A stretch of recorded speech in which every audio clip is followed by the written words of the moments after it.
Over the past 4 to 6 weeks, I was involved on many different angles. After transporting a patient that was COVID positive, I myself developed COVID-19. In the past, Hatzolah call meant, obviously there were inconveniences getting up from, the Kiddush, from the middle of Kiddush, getting up in the middle of the night, leaving shul in the middle of davening.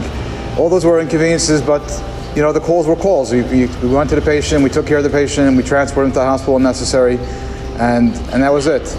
As a coordinator, every day was a different day of discussing and updating our protocols.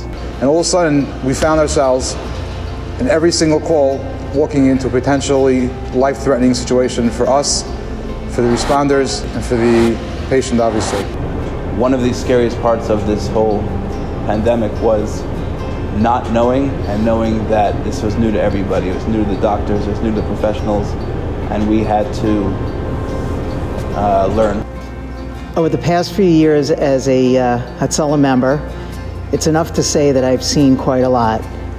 Last couple of months, as we've been moving through this Mageifa, it's really enough just to say that literally everything has changed. Every call, every ER transport, even every patient contact. We had a very seriously ill patient with COVID-19, having serious difficulty in breathing.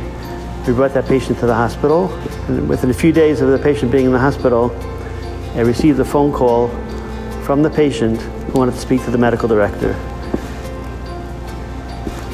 He told me that his oxygen numbers were falling and that they were telling him that very soon they were going to put him on a respirator. After I recovered, I responded to a number of calls dealing with patients that were both very serious and just very concerned. It's not something that you get trained in, or that you expect to do as a medical director. I had a conversation with the patient, reminding them to say Vidui, say Kriya Shema. Natural instinct is to grab their bag and run into the house and take care of the patient. But here, every time we went on a call, we literally had to stop, put on our PPE, which took sometimes a couple of minutes before we can actually go into the house. And then a few days later, I was following up to see how he was doing, and I called his cell phone, assuming that his wife would pick up, and instead the patient himself picked up.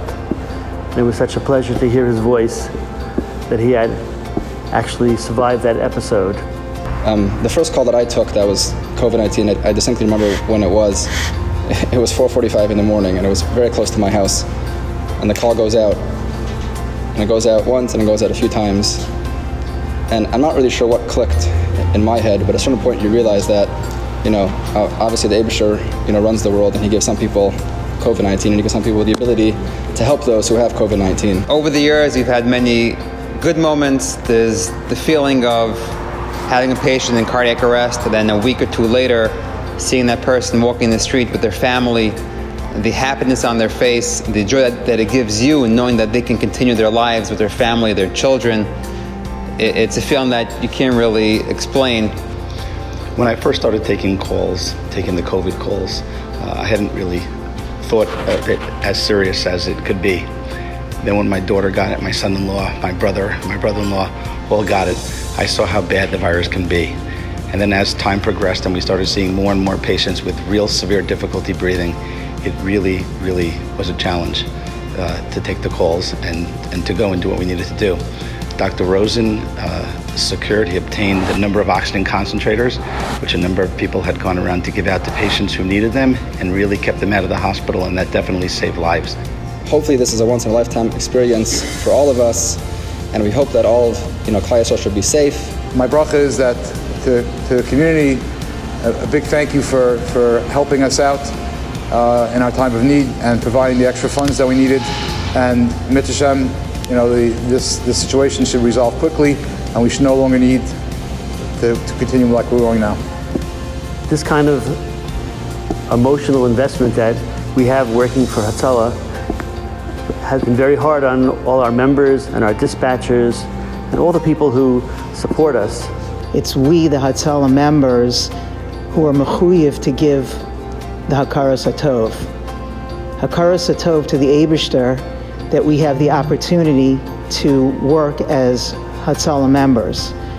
In addition, we're mechuyev to give hakaras hatov to the generous individuals who have provided for us in terms of equipment, PPE, and all of our needs as we navigate through this horrific situation. As we look towards the future, we daven that this magefa will come to an end, and we should be zeicha to be as Kol Tzedek b'meirav yameinu. And to have my greatest admiration and appreciation for all the professional work that everyone's doing, the dispatchers, the service members, we have the doctors who are on our team, the first responders. They're putting themselves in the line. They're risking their own health. Some of our members actually did get sick with COVID. And I think it's important for everyone to recognize that this huge effort that we're putting out for the community with love needs to be supported. It needs to be supported financially. And I ask you to think about the customer, the patient that I described, and think about the members, how we all work together to save this patient's life and many other patients' lives, and give very generously. Thank you.